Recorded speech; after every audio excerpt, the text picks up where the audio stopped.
Hello. How Hello. Happy how is the Thursday. happy Thursday? How's the air quality where you are? It's not good here, so I imagine it's quite terrible there. So I'm actually on the West Coast, so it's excellent Oh, over you here. are. Okay. Yeah, Okay. yeah. I didn't have my geography. It's That's coming like okay. straight south to Minneapolis. Yeah, I actually where my mom is, so my mom is by Toronto, and I just messaged her and said, "Do you want me to send one of the kids to come pick you up?" Because she can't go outside right now. It's awful. Yeah, I saw pictures of that. It's horrible. Welcome everyone. Nice to see some new faces, some familiar faces. Peter, welcome. Scott, Yana, Ashish, nice to see you. Jeff Jacobs, who's usually the first one here. Welcome, Jeff. Um, Happy to see all of you. Today we have Dr. Dave Popple, who, in full disclosure, is my business partner.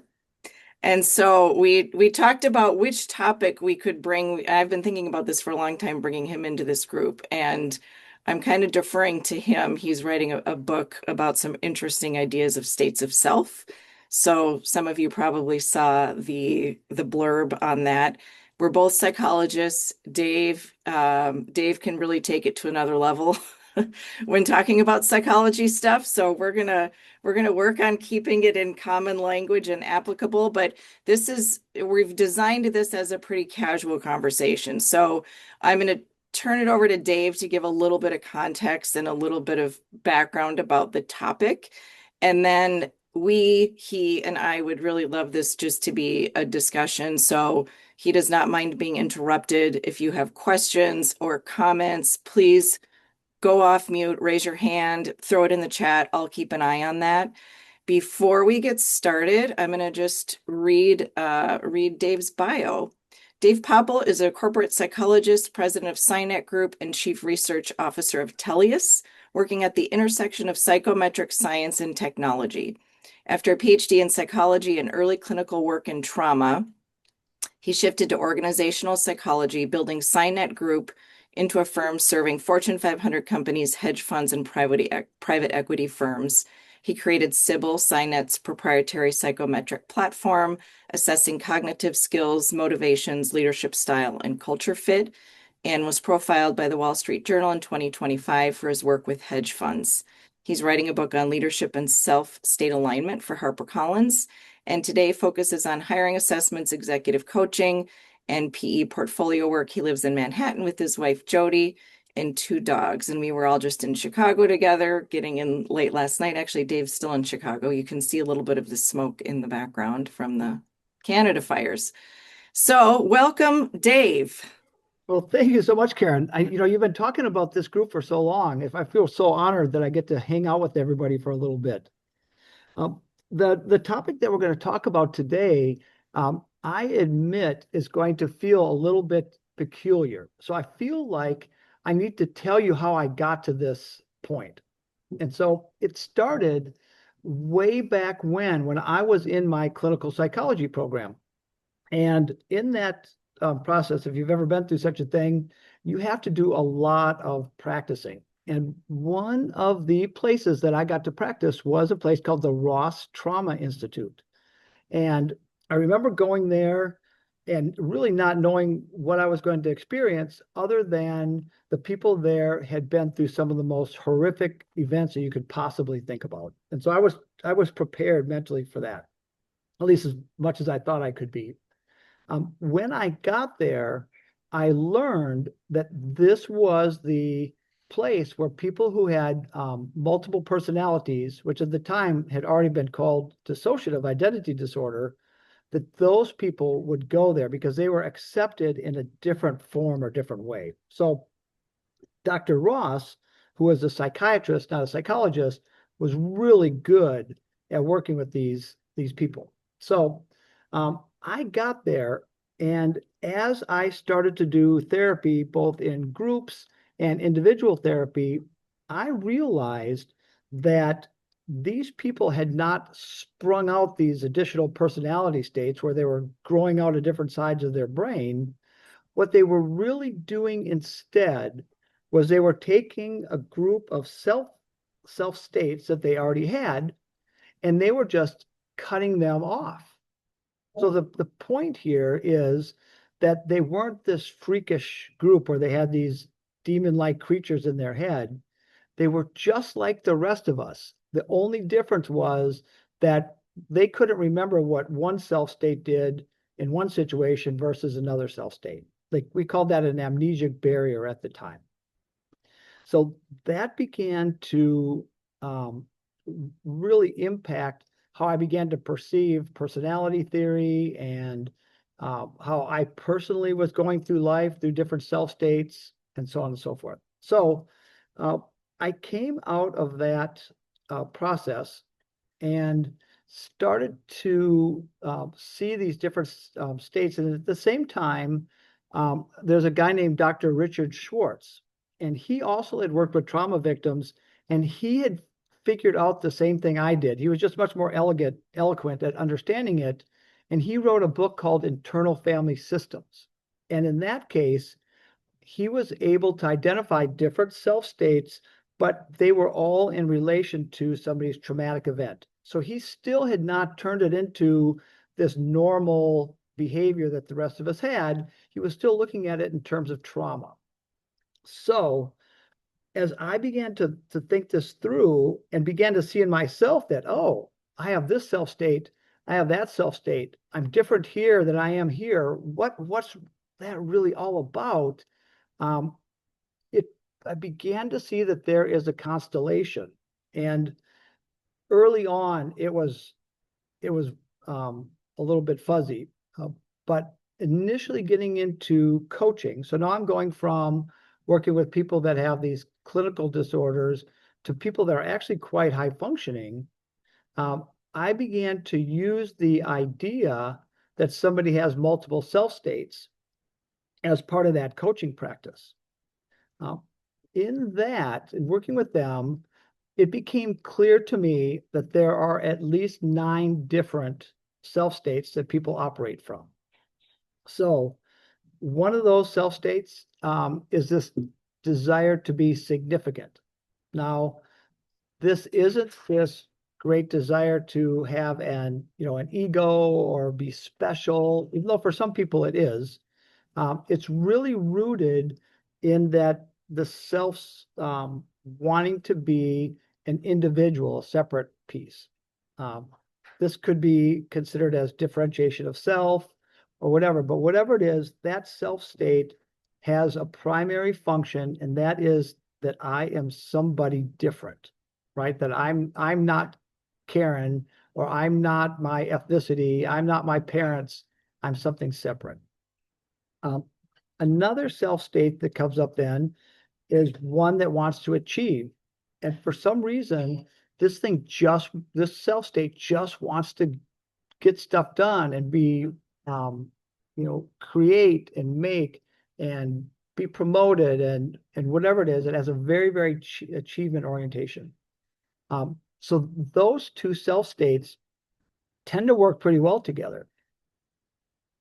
There's additional self states. The next one is a connector, right? And this self state is primarily interested in building relationships and connections with other people. This is where we start to see our first conflict, because the desire for the connecting self state to be with other people and associated with other people, then it also is connected to the achiever and the significance that wants to do things on their own. And this is where we see our first argument inside. I see somebody popped up about the awakened brain. Definitely, she's definitely seeing things in this way as well. Then, as we move on from there, there is a judge. And this judge is a little bit different because the judge is not necessarily trying to achieve something. It is setting the standards and the rules for the rest of the group. So some of those standards are levels of excellence. And some of those standards are the rules and mores that we learned as kids. In complete disagreement or opposition is the shadow side, because there is a part of us that wants to do the opposite of what we were told growing up, right? There is a dark side of us. And I can't honestly tell you evolutionary why that came about. I don't know why, but I do know that it exists in absolutely every person I've had a significant conversation with. And that dark side and the judge are now another group, another combination that's at odds. So starting with that initial group, right? There's one other one that, at least in this case, without making it too confusing, I want to add, and that we do have a part of us that's hedonistic, right? And that hedonistic sounds bad, right? But what it really is that self-state that just knows how important it is to enjoy life, to have fun, right? Sometimes people have called that inner child. If you're going to go back into the stuff that we read in the 80s and 90s in some of the self-help books, but that hedonistic part is now also in conflict between the achiever. Sometimes it aligns with the shadow state, usually pretty harshly judged by the judge. So before I jump in too far, I realize that this is a lot to take in one shot. Does that make sense? Like, is it Dave, will you just quickly name those archetypes again? Sure, I'll see if I can do it. You get to be a certain age, your short-term memory doesn't work as well. We've got achiever, judge, shadow, hedonist. What was the first one? The first one was significance. Okay, thank you. Right, and this would have come out of like the Ely, way back when search for significance was a big deal, and that stuff came out of the 60s. Wiesel, I can never say his name quite right.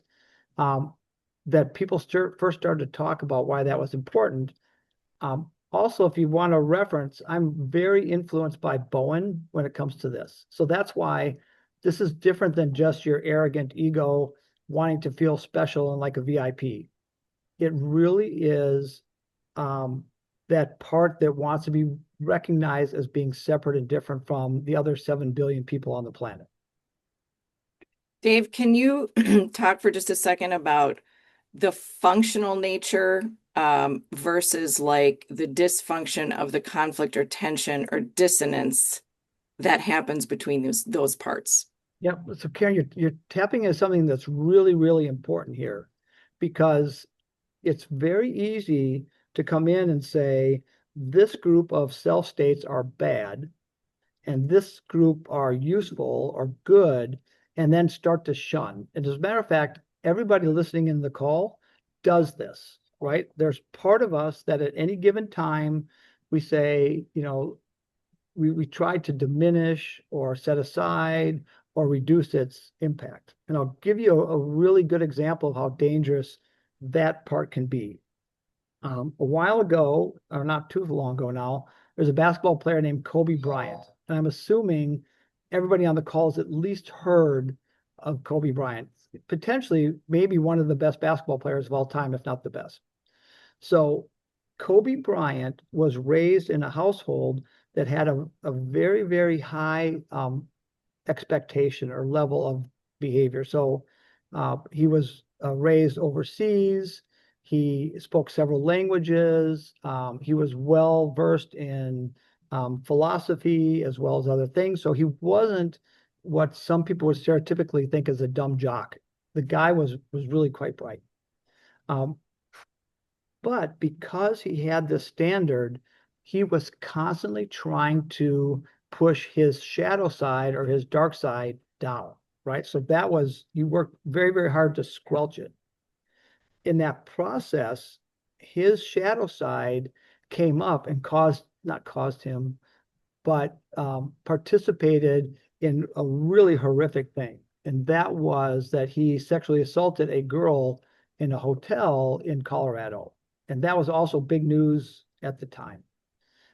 And I would hypothesize that one of the reasons why that happened is that Kobe had decided that his shadow side was so evil and so bad that it had to be pushed as far away as possible. And as a result, it pops up and sabotages him, does something that the other self states would have want nothing to do with. He went and worked with a coach that would be similar to Karen and I. And in that process, they were able to take the shadow side and allow the shadow side to have its moment, right? And the moment was while you're playing basketball, the shadow side, that's where you get to be fully in charge of the group. That's where you're out, right? And he called that shadow side Black Mamba. That Black Mamba then became the name of a book, like the Black Mamba, not experience, but the Black Mamba way or something. There's a lot of things that came out of it where he was able to take that shadow side and turn it around. There are other situations where we've tried to push our hedonistic side away, right? Like I just don't have time to have fun right now, right? And so as a result, we tried to minimize that. And as a result, it pops up in another situation, right? There's just so many ways that if you don't allow each one of these self states to have a voice, no matter what it is, no matter how you feel about having fun or being too needy in your relationships or your shadow side or being too competitive, whatever those are, it is eventually going to come through and create some problems for you. So that's the first issue. But the primary dysfunction is when you don't negotiate among that group as to what you're going to do. Now, I didn't talk about this, but at least let me throw it in there that it's not like we're Rolodexing through these self states. There is a controlling ego, which is that person that when we think about who we are and our identity, that's it, right? It's like the head of this little internal management committee. And that controlling ego needs to negotiate among all of the other members for things to go well. And I'll give you an example from a recent coaching call. I was working with somebody that is a really effective portfolio manager, and he fell in love, which is just fantastic. And they are planning this fairy tale wedding overseas, right? It's going to be in Europe. It's one of those destination weddings. He's got enough money where he can fly his family in. It is really going to be a beautiful thing. So he and his soon-to-be fiance, they go over there and they're doing all those things you do for weddings, right? You're tasting the cake and looking at the venues and all those kind of things, which is also supposed to be kind of a magical time here. His connector for taking that self was really, really excited about this opportunity to bond with his fiance at another level.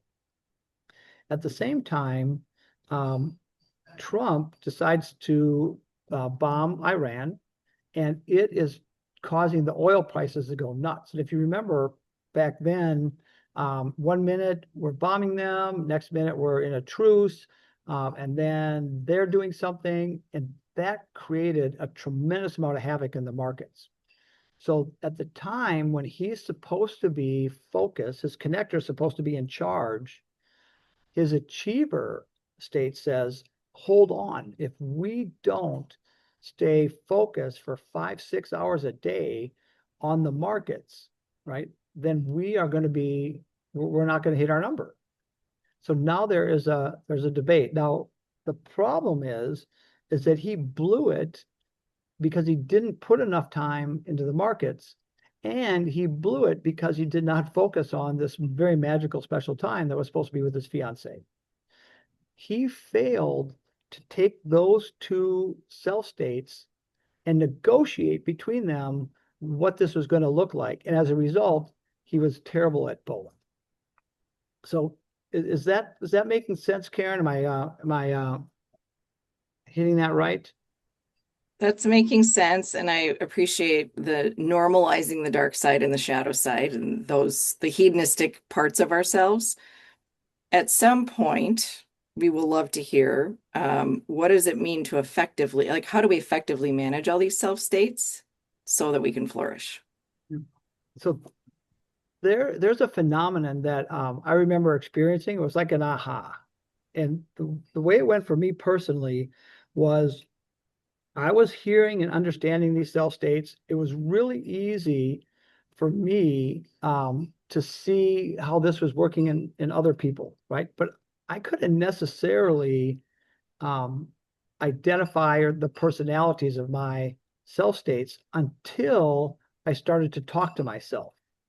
And the way that that went is that I would have my controlling ego would ask my connector state what it needed in this situation, right? And then all of a sudden, it's like, oh, that's that part of me. I can see it, but it's not revealed until you start to talk to yourself. Um, just a side note, the last time I was in Chicago, I saw one of my absolute favorite people and also happened to be a client. Um, he's coming down the street and we're meeting at this little Middle Eastern place. And the first thing he says to me is he goes, guess what?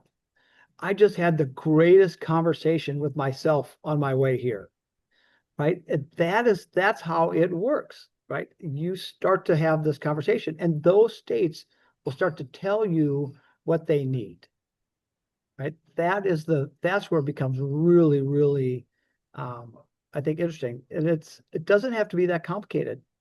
Just ask your shadow side what it needs in this. Ask your connector side, ask your achiever, your significant, ask them what they need, and they will start to come alive inside you. And with that, that sounds like also a little bit of like creating some psychological distance so we're not so immediately absorbed in the intensity of an emotion at the time. Jeff had a comment. Let me, I can't see the comments. Are you able to see them pop? Oh, Oh I, yeah, Jeff, I you can want to just jump in, Jeff? I can just chime in. I was wondering, Dave, with your work with both high performers and individuals with mental health challenges, that I've found that frequently a mental health challenge is an overdevelopment or an underdevelopment in a certain area, but that overdevelopment or underdevelopment also has a corresponding strength that could contribute to high performance in certain areas. And I'm wondering if you're seeing a connection or, that you've drawn any connections from your work with both populations. Yep. So I have some data, and I'm better able to speak to what's happening with high performance people. I've been doing this for 20 years. It's been a long time since I did much clinical work. The data that we have is that when we assess people, we are looking at their attributions. And simply that means when things go well, why did it go well? Was it because of me? Was I lucky? Was it because I was super smart? Was it because somebody helped me out? Right. So we ask those questions, but we also ask that question when things go poorly. And for those of us that tend to be performing at a high level, we tend to believe that our actions are the primary reason why we do well, right? And if we're pretty well, pretty well mature or so on and so forth, we also can attribute our actions to mistakes. Then what we have noticed among very high performing people, especially in finance, is that they tend to believe that the things go badly because they're deficient. So if we're going to put it in what we're talking about here, their judge is working overtime, right? And as soon as you have a couple of drawdown is a day when you don't make any money. When you have a couple of days of that, the judge starts to criticize who that person is, not what they did. As a result of that, it causes them to put in this incredible amount of hours over the weekend. They'll work late. And because of that, they usually solve the issue more quickly than other people have. And that is part of their success. If we apply that to their mental health, it's also why so many are crashing and burning in their early to mid 40s, because you cannot keep that up. So I think that aligns with what you're saying, is that it is something that is underdeveloped that's actually benefiting them in the short term, in this case, hurting them in the long term. And would you say that the judge is connected to things like our inner critic and imposter syndrome? Yep. So the judge is fantastic in the imposter syndrome, right? Because the judge is the one that's telling you you're not quite as good as everybody else thinks you are, and then warns you that everybody's going to figure this out pretty quickly. But it is the judge that is the core to that issue. Now, if the judge was functioning more effectively, you wouldn't have imposter syndrome, right? Because the judge would be a little more lenient, would have a little better understanding of what's more likely or what's more normal, and we wouldn't fall into that. Great, thank you. This may be a little bit of a sidebar, but if we think of like the judge is created to be functional, so it's more of a cognitive and emotional element, where we think of like the nervous system is functional, so it will alert us if we are in perceived danger. And so in that sense, it is intended to serve us until it doesn't. Mhm. So until we're over exacerbating the judge or the nervous system to generate unnecessary distress for ourselves. Yeah. So for attribution theory, ideally we want to have like a proportionate interpretation, right? If there's a negative experience, we don't want to over internalize it, because then we lose, or over externalize it, or we lose our agency. Whether that's I attribute a win to my self state or a win to the circumstance, or I attribute a loss to I'm a loser versus the other person just got lucky. So what ideally we want to have a balanced, proportionate response. Dave, would you agree with that? I would agree. I had a grade school teacher that always used to say, you made a mistake, you're not a mistake. And that, I think, is what we're talking about, right? If you over index the fact that you're a mistake, you're going to have problems, but you still have to see that there's an opportunity to grow here, right? I don't have all the skills and knowledge I need to be as effective as I could be. So yes, I agree with you 100%, Karen. So I have another question, unless you wanted to continue, Dave. No, questions are better. Okay. So so you guys have probably all heard of or seen or heard of the movie Inside Out. And so I think of that movie as personifying, and I thought very effectively, talking about like the emotional states of us and the emotional states within us. So can you talk about the difference between like our feelings and an emotional state versus a self state?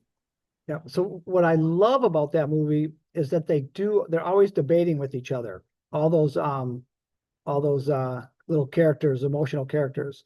The way that differs, though, from what I'm talking about here, is that I believe that these self states have nuanced personalities. And that's a little bit controversial, because that means that they are, in a way, a separate identity. I was at a company where there was a guy who worked there, and you could tell when he came into the office that he was in a different self state. For example, if he came in and he was in that hedonistic, whatever, inner child self state, he would be dressed a little bit differently. He would have a different demeanor. He was much more extroverted than he normally was. He's otherwise generally an introverted person. It literally felt like a different character that came into the office. Now, one might say, well, doesn't this go back to when you were working with people that had dissociative identities disorder? And the difference between this guy and my initial encounter with this was that he still knew he still was very aware of what he was doing while he was in that state, but he was very, very different in the way that we were experiencing him. In another case, I was coaching somebody who was not tapping in to his assertive, achievement-oriented self. And when he was in meetings, was starting to get rolled over. So he began to identify the character that was that more assertive state.